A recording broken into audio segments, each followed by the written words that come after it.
മൂലക്കലോ ഉണ്ടായിരിക്കരുത്. അറ്റത്ത് പോയിരുന്നാൽ ഒരു സാധനം നമുക്ക് കിട്ടില്ല. ചോറ് നമ്മുടെ അടുത്ത് തന്നെ ചോറില്ല, പിന്നെയും ചോറ് കൊണ്ടുവരും.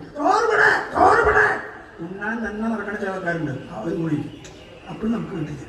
അടുത്തിരിക്കണ ഓരോന്നും കാതലൊക്കെ കൂട്ടിട്ട്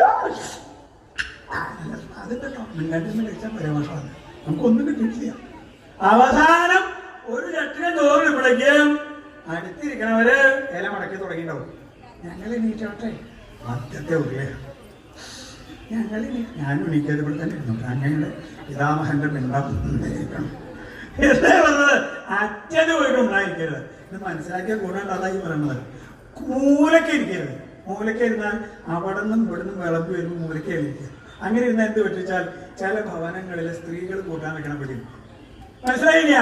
അത് പരിചയമുള്ളൊരു കുട്ടിയെ കൊണ്ട് എന്തെങ്കിലും കുശലം പറയാമെന്ന് വിചാരിച്ചാൽ എന്തൊക്കെയാ വിശേഷം?